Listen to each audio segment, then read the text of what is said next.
Olá, caros alunos, sejam muito bem-vindos à nossa aula de Geografia. Na aula de hoje nós vamos dar continuidade às nossas atividades de fixação, de revisão de conteúdo.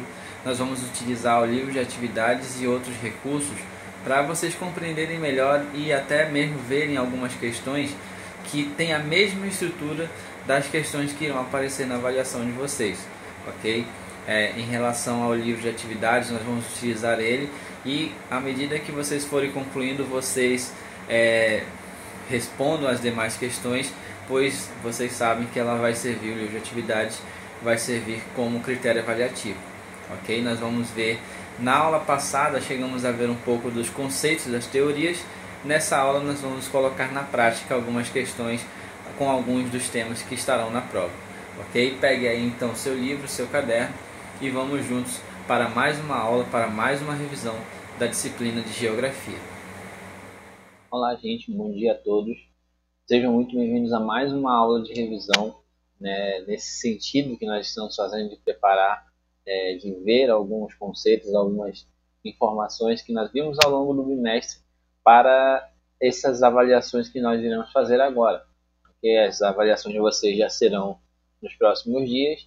Então, o intuito é deixar vocês preparados a ponto de conseguirem responder algumas questões, né? Na aula passada, por exemplo, nós vimos questões mais teóricas, conceitos, que podem ajudar vocês a responder as questões objetivas, né? Hoje nós vamos dar continuidade ainda utilizando o livro de atividades, né, para resolver algumas questões que possuem certa semelhança, vamos dizer assim, com as questões que vão estar presentes na avaliação de vocês, ok? Então vamos acompanhando aí a partir do livro de atividades. Observem aí na página 6 da questão da seção Guia de Estudos do Enem, né? Guia de Estudos, alguma coisa assim. Aqui na segunda questão, que ele vai tratar da seguinte temática: relacione corretamente os principais conceitos da geografia com suas interpretações mais recorrentes, numerando a coluna 2 de acordo com a coluna 1. Na coluna 2 ele vai te dar aqui 4 conceitos da geografia. E na coluna 2 seriam as possíveis definições. E aí você vai marcar qual seria a sequência correta, né, dessas informações. Vamos lá então. Vamos ver a coluna 2 e aí fazer a associação com a coluna 1. A primeira afirmação fala assim, que é definido a partir das relações de controle e poder. Como nós já chegamos a ver lá no início, né, no começo das nossas aulas, a gente pode dizer que essa daí seria o território, né? Toda referência ao território sempre, toda menção à categoria, ao conceito geográfico do território, sempre vai fazer referência à relação de controle e de poder, né? Ou é delimitação ou é referência à relação de controle e poder, ok? Vamos à próxima, então aí seria a número 2, né? Vamos ao próximo. Vincula-se a ideia de que parte de um todo conduz a uma concepção de divisão e a questão da dimensão das partes, ok? Classificação, quando você fala de divisão, vou dividir um determinado território para compreender ele melhor, utilizando algum critério, sei lá, físico, natural, econômico, você está fazendo uma regionalização, ou seja, a resposta aí, a categoria, o conceito que mais se adequa a essa afirmativa vai ser o de região. Então nós já temos aí o número 2 na primeira e o número 4 na segunda. Só por eliminação você já vai saber que é a letra D a resposta correta. Mas vamos recapitular ainda os outros conceitos, né? A terceira afirmação fala assim, que costuma ser compreendido como espaço percebido e vivido. Perceber, viver, perceber, dotado de significado, com base no qual se desenvolveram os sentidos do cotidiano. Quando ele fala de sensações, de sentimentos, de você sentir, de você viver, de causar recordações ou lembranças, ele vai estar falando de lugar, ok? Toda aquela questão que você tem sentimento, que tem afeto, né, vai ser relacionada a lugar. Então, nessa terceira fileira, você coloca aí o número 1, ok? E, por último, interpreta-se principalmente como imagem e representação de tudo que forma o mundo exterior em um determinado momento de nossa percepção. Quando ele fala de perceber, ele está falando de sentidos, você está observando, você está vendo, né? Então aí seria a... Okay? Vamos observando então, saindo aqui da página 6 do nosso livro, vamos para a página 9, ok?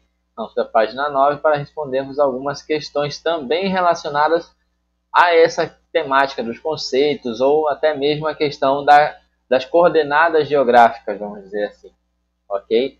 Observem aí então para a questão número 6 do livro de vocês aqui. Vamos observando. Questão número 6 do livro de vocês vai tratar da seguinte temática, ok? A questão número 6 vai mostrar aqui. Um leitor encontra o seguinte anúncio entre os classificados de um jornal. Vila das Flores, ou o nome do anúncio, vende-se terreno plano medindo 200 metros quadrados, frente e voltada para o sol no período da manhã, de fácil acesso. Aí coloca o número, né, para quem estiver interessado comprar, vamos dizer assim. Interessado no terreno, o leitor vai ao endereço indicado e lá chegando observa um painel com a planta a seguir, onde estavam destacados os terrenos ainda não vendidos, numerados de 1 a 5. Você está observando aqui uma pequena planta, né, do local onde tinham os terrenos à venda, e ele dá também uma orientação e uma escala, né? Ele dá uma orientação, uma escala que a cada 1 centímetro equivale a 20 metros de distância, né? E a orientação dessa planta está indo no sentido norte. Beleza, vamos lá então, vamos observar. Observem que frente voltada para o sol no período da manhã, de fácil acesso. Frente voltada para o sol no período da manhã. Qual dessas regiões aqui vocês vão observar que vai estar com a frente voltada para o sol? Lembrando que de manhã, ao nascer do sol nascente, o sol ele se encontra a leste, ok? O sol ele nasce no leste e vai se pôr no oeste, ok? E aí nós temos a orientação para o norte. Se você observar, quem vai da Rua das Rosas, da Rua das Margaridas, está indo sentido norte, certo? Se o meu norte está em direção ali da Rua dos Cravos, né, o meu leste vai ficar para esse lado aqui, na verdade, ok? Ele vai ficar para esse lado. E aí então observar que eu tenho duas casas, né? Eu tenho duas casas que estão ali próximo. Quais seriam? Eu tenho duas casas ali próximo, ok? Então,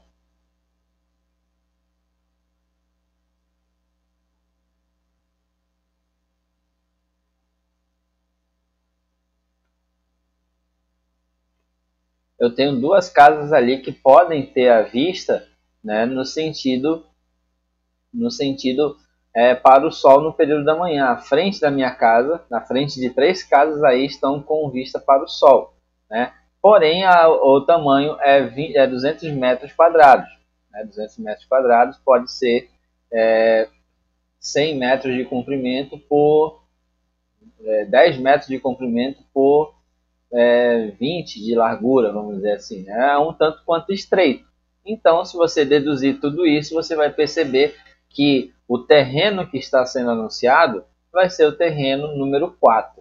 Ok? O terreno número 4, a alternativa D, seria a resposta correta para essa questão. Né? Aqui a gente já vai observando, por exemplo, como que a gente vai deduzir a orientação, né? A orientação pelos astros. Por quê?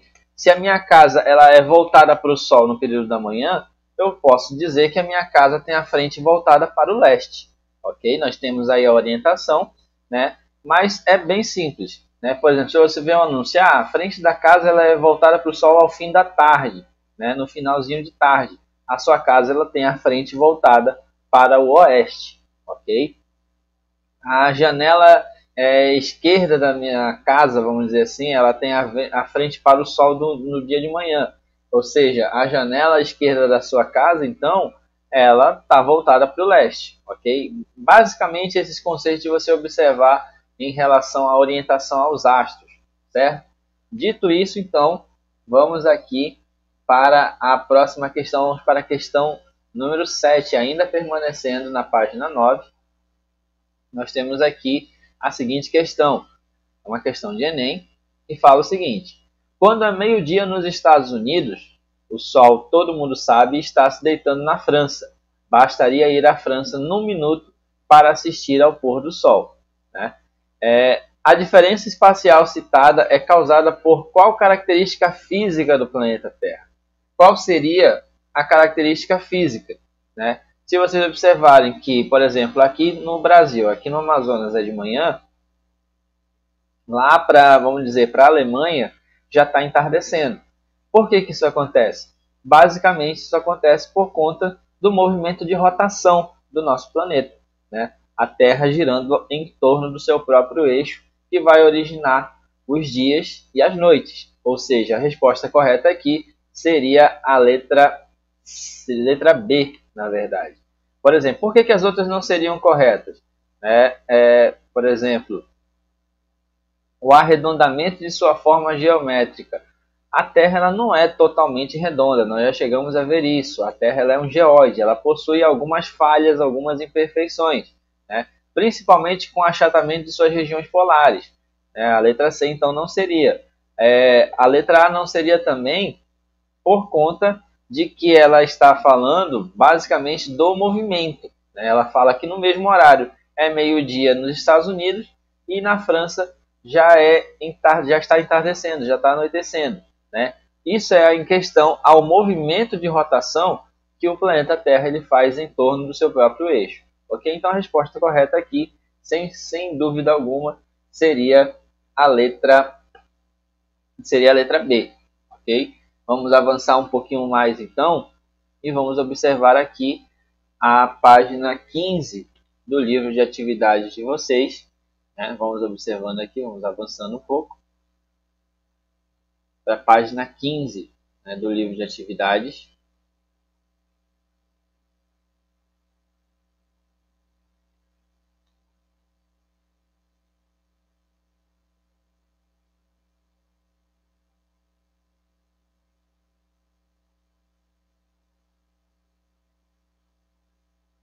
Ok, vamos lá. A página 15 ela vai trazer aqui na segunda questão uma pergunta relacionada às tecnologias, ao GPS. Nós já vamos entrando aqui na questão da origem dos mapas, vamos dizer assim, né? Na questão da cartografia propriamente dita. E aí ele fala o seguinte: o sistema de posicionamento global utiliza um conjunto de satélites na órbita da Terra, que permite orientação e navegação terrestre, aquática e aérea. Existe o segmento espacial, composto de aproximadamente 24 satélites ativos, além do segmento terrestre, composto de antenas e aparelhos de recepção, móveis ou acoplados a veículos, a exemplo dos drones, que por GPS, Sistema de Posicionamento Global, a sigla GPS é em inglês, Global Positioning System, fazem um trajeto de reconhecimento de áreas, registro de imagens e viabilizam o desenvolvimento dos projetos ambientais de planejamento.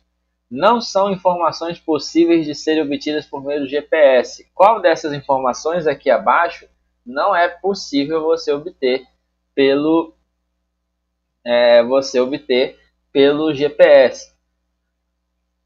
Altitude de relevo e hora precisa, coordenadas geográficas, rastreamento de veículos, definição do horário de verão e rotas para veículos no trânsito e em viagens.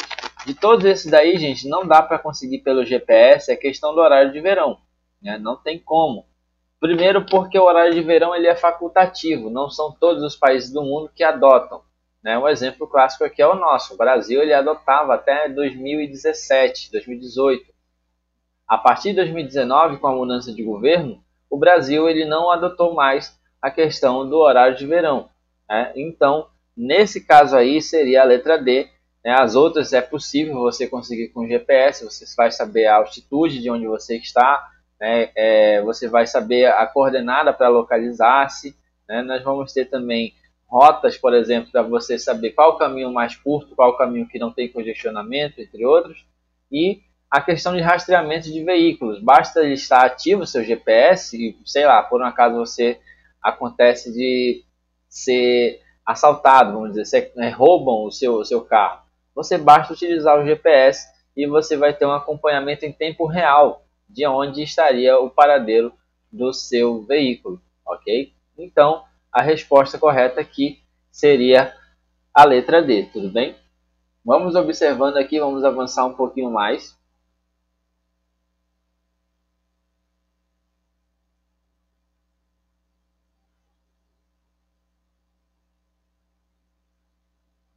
Vamos observando aqui as questões da página 17 do livro de vocês.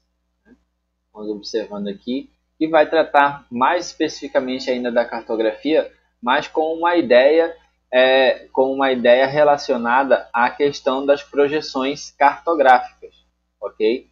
Vamos observando aqui.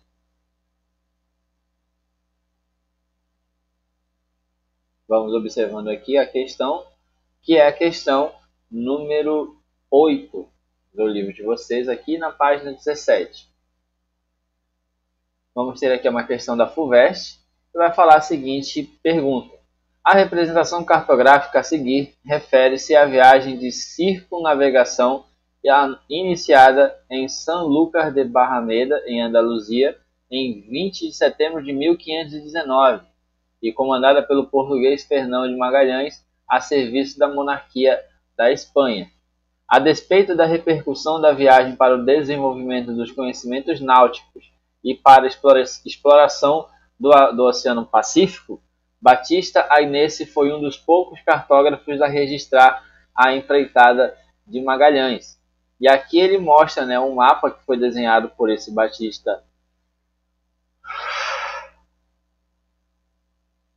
Mostra a foto já. Ele mostra a representação cartográfica que foi feita por Batista, né, mostrando a viagem de circunnavegação que o Fernão de Magalhães ele fez no planeta, né?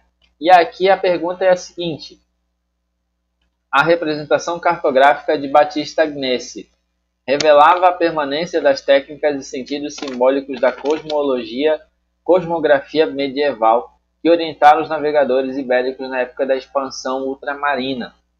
Letra B. Estava vinculada aos dogmas cristãos e procurava conciliar o registro da viagem de Fernão de Magalhães com a sua perspectiva de terra plana, ainda presente entre letrados cristãos. Letra C.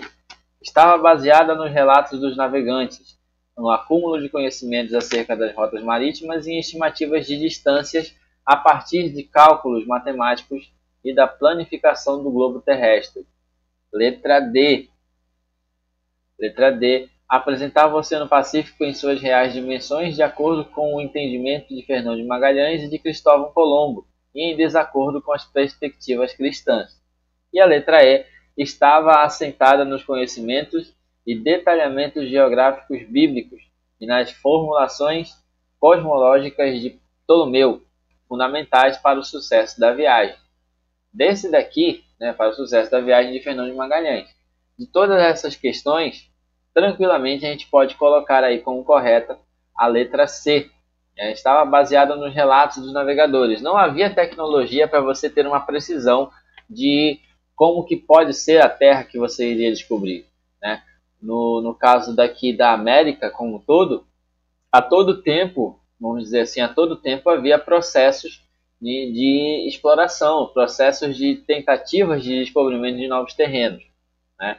E com isso, vamos dizer que não havia muito tempo para ser algo preciso. Eles levavam em consideração tudo que os navegadores, que as pessoas que estavam junto dele nos barcos, né, nos navios, comentassem. E aí ele usaria isso tudo como material para desenvolver o seu produto, ok? Então, nessa questão aqui, na questão 17, né, na questão 17 do livro de vocês, questão 8, perdão, do livro de vocês, a resposta correta seria a letra C, ok? Estava baseado nos relatos dos navegadores, no acúmulo de conhecimento acerca das rotas marítimas e estimativas de desenvolver a partir dos cálculos matemáticos e da planificação do globo terrestre, né? Haviam muitas percepções sobre o mundo, principalmente no século XV, século XVI, né? Mas à medida que o tempo foi passando, à medida que as tecnologias elas foram se aprimorando, vamos dizer assim,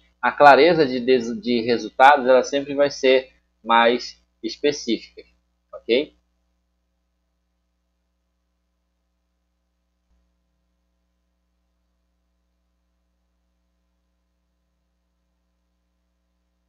Então, gente, não temos dúvida nenhuma que a resposta correta, né, em relação à questão número 8 seria a letra C, ok? Vamos aqui responder essa questão anterior, a questão 7, que fala o seguinte: os mapas árabes ainda desenhavam o sul em cima e o norte embaixo, mas já no século XIII, a Europa havia estabelecido a ordem natural do universo.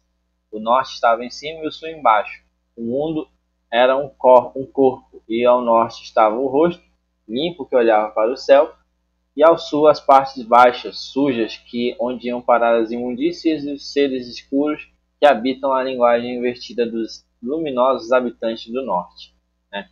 Aqui é uma temática do século, vamos dizer assim, século XVI, ok? E aí a pergunta: a confecção de um mapa pode significar uma leitura ideológica do espaço, okay? Uma leitura ideológica do espaço. Assim, a projeção de Mercator, muito utilizada para a visualização dos continentes, caracteriza-se por: letra A, apresentar um hemisfério terrestre envolvido por um cone. As deformações aumentam na direção da base do cone. A partir de um plano tangente sobre a esfera terrestre, seus paralelos e meridianos talvez são projetados a partir do centro do plano. Letra C, conservar as almas, mas distorcer as superfícies das massas continentais. Letra D, alterar a forma dos continentes, preservando a área, seus paralelos e meridianos, formando ângulos retos. E letra E, representar as formas e as superfícies dos continentes proporcionais à realidade. As linhas de meridianos acompanham a curvatura da Terra. Nesse caso aqui, gente, a resposta correta seria, observando completamente, lembrando aqui da questão da projeção de Mercator, né, seria basicamente, aqui nesse caso, a resposta seria a letra C. Ok? Letra C. Conservar a forma de distorcer as superfícies das massas continentais, seus paralelos e meridianos. Ok? Nesse caso aqui, então, a Rússia.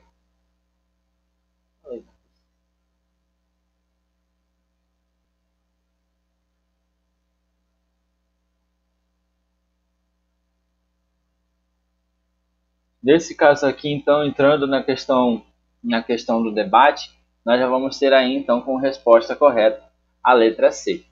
Ok? Então, vamos avançar um pouquinho mais e vamos lá para a questão número 12, né, do livro didático de vocês. Vamos à questão número 12, vamos observar aqui qual é a questão número 12 do livro didático, né? Ainda sobre essa temática da cartografia, do uso dos mapas, essas coisas. Okay? Então, estamos aqui na questão número 12. Vamos lá. Questão número 12 fala o seguinte: os cartógrafos trabalham com uma visão reduzida do território, sendo necessário indicar a proporção entre a superfície terrestre e a sua representação. Esta proporção é indicada pela escala. A escala representa, portanto, a relação entre a medida de uma porção territorial apresentada no papel e a sua medida real na superfície. Okay?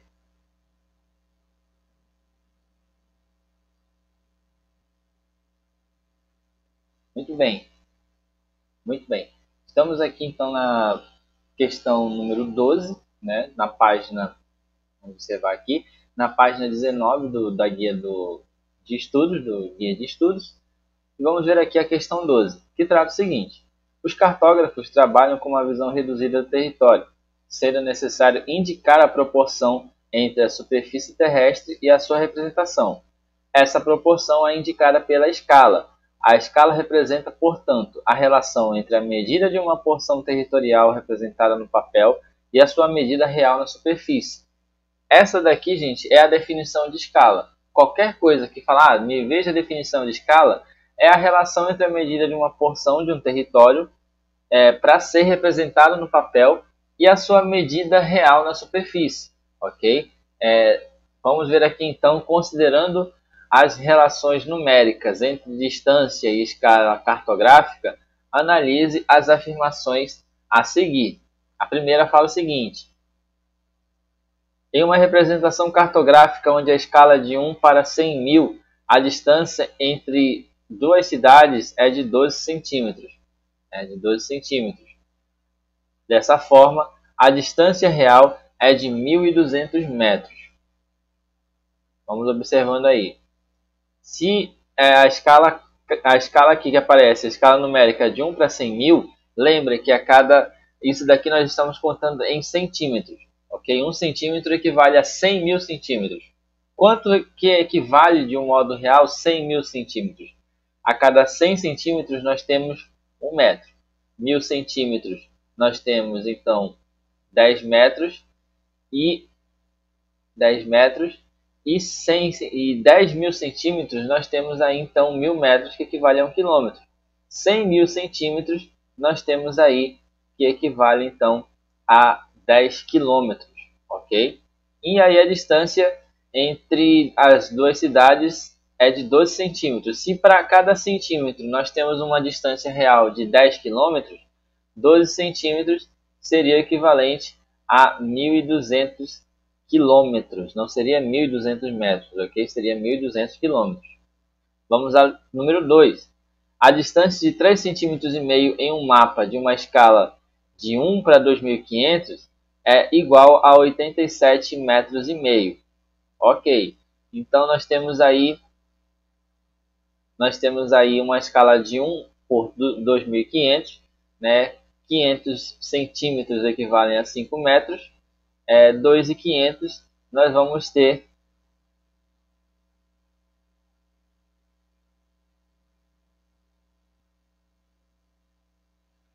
se vocês observarem bem aí, gente, nessa segunda, vocês vão ver que a escala está de 1 para 2.500 metros, 2.500 centímetros, na verdade.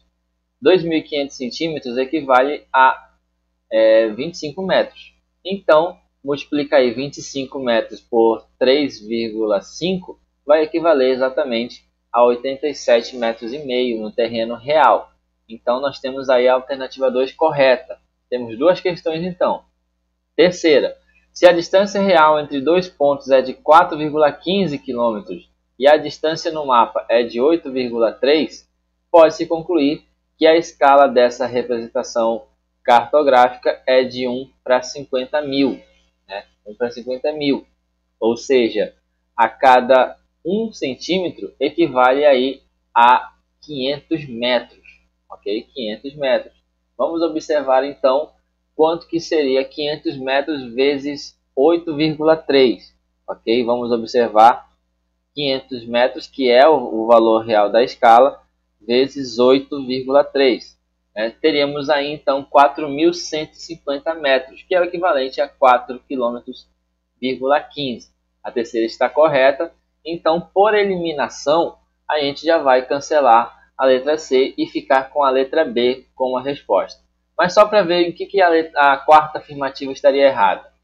Na escala de 1 para 80.000, né, 1 centímetro equivalendo a 800 metros, a distância real entre dois pontos é 6 km.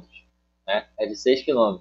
Dessa forma, é correto concluir que a distância no mapa entre esses dois pontos é de 7 centímetros. Se 1 metro equivale 1 centímetro na escala equivale a 800 metros, 800 vezes 7, né, vamos ver aí uma conta bem rápida, né, seria aproximadamente 8 vezes 7.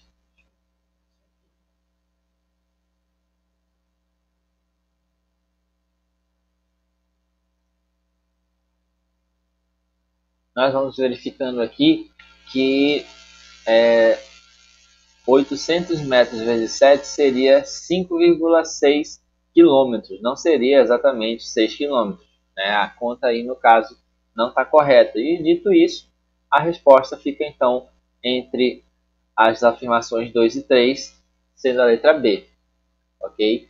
Gente, no mais, essa foi a nossa revisão prática, né, vamos dizer assim, de algumas atividades.